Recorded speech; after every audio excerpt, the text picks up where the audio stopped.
Pernah kebayang nggak sih gimana caranya membenahi masalah pendidikan yang skalanya udah satu negara? Nah, kali ini kita bakal kupas tuntas kisah Ruang Guru, sebuah cerita tentang inovasi yang lahir dari tantangan yang luar biasa besar. Coba deh, lihat angka ini. 50 juta. Ini bukan angka sembarangan loh, ini adalah jumlah siswa di Indonesia.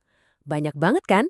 Skalanya itu menjadikan kita salah satu raksasa pendidikan di dunia.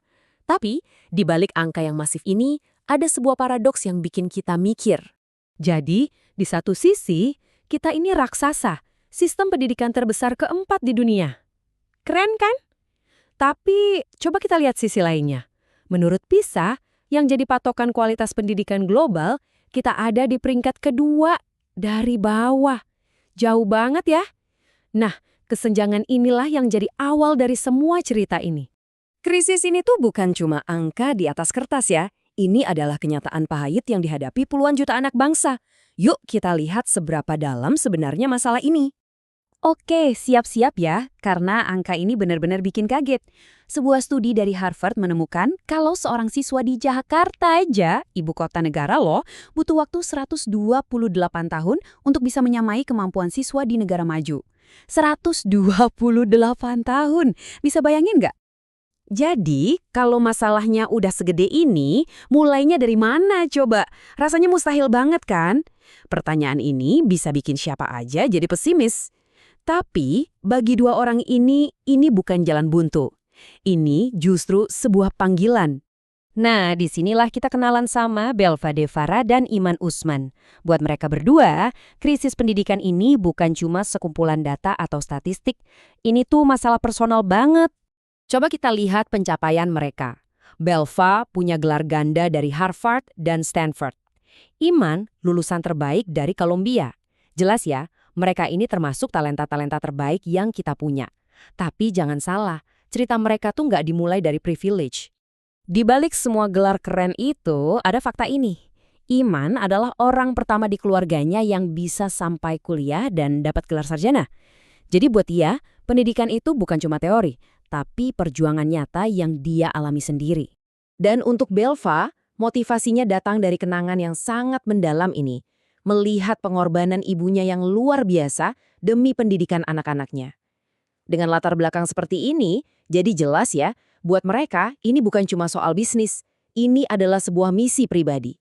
Oke, dengan misi yang kuat itu, mereka pun mulai. Tapi jalan yang mereka hadapi itu, wah, penuh dengan penolakan, keraguan, dan rintangan yang rasanya hampir mustahil untuk dilewati. Rintangan pertama soal duit. Kondisinya parah banget. Bayangin aja, mereka sampai di titik harus pinjam sana-sini cuma buat bayar gaji karyawan. Perjuangan mereka waktu itu benar-benar cuma buat bertahan dari bulan ke bulan. Terus ada juga masalah diremehin.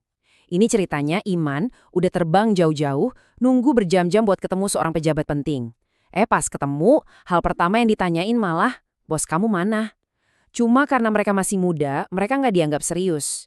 Dan mungkin yang paling nyelekit itu ini, waktu lagi presentasiin visi besar mereka, seorang investor malah nyuruh Iman, yang notabene lulusan Columbia, untuk lebih banyak baca buku dari Amazon. Penolakan dan diremehkan seperti ini jadi makanan mereka sehari-hari. Nah, setelah mentok di sana-sini, nabrak tembok terus, akhirnya mereka menemukan terobosan. Kalau sistem yang ada nggak bisa diperbaiki, ya sudah, bikin aja sistem yang baru. Dan kuncinya apa? Teknologi. Dan lahirlah Ruang Guru. Idenya tuh sebenarnya simple, tapi jenius. Memberikan akses pendidikan terbaik ke dalam genggaman setiap siswa. Dimanapun mereka berada, cukup lewat ponsel. Dan gimana hasilnya? Luar biasa. Dari total 50 juta siswa di Indonesia, sekarang lebih dari 15 juta diantaranya belajar di platform mereka. Ini jadi bukti nyata kalau solusi yang mereka tawarkan itu memang sangat dibutuhkan. Dan bukan cuma banyak penggunanya ya, mereka juga suka banget. Lihat saja ratingnya di App Store, nyaris sempurna. Ini membuktikan bahwa apa yang mereka buat itu nggak cuma dibutuhkan, tapi juga benar-benar efektif dan disukai. Tapi ini dia dampak yang paling penting. Hampir semua penggunanya, 98%, merasa lebih siap menghadapi ujian.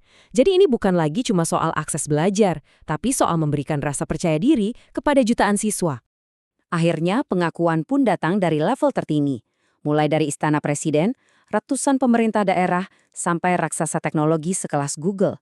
Apa yang dulu dianggap remeh, sekarang jadi kekuatan baru yang diperhitungkan.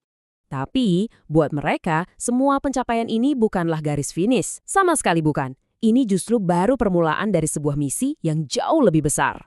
Dan di balik kesuksesan ini, ada sebuah pasukan. Lebih dari 2.000 anak muda bertalenta yang kerja keras setiap hari, semuanya didorong oleh satu visi yang sama, pendidikan berkualitas untuk setiap anak di Indonesia. Dan semangat inilah yang jadi bahan bakar mereka, sebuah keyakinan yang berani untuk menantang angka 128 tahun tadi, dan percaya kalau kita bisa setara dengan bangsa lain, bukan dalam ratusan tahun, tapi sekarang juga.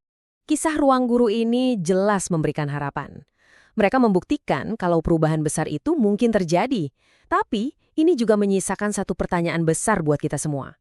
Bisakah teknologi benar-benar menjadi jawaban untuk tantangan belajar bangsa kita yang paling dalam? Perjalanan mereka dan perjalanan kita semua baru saja dimulai.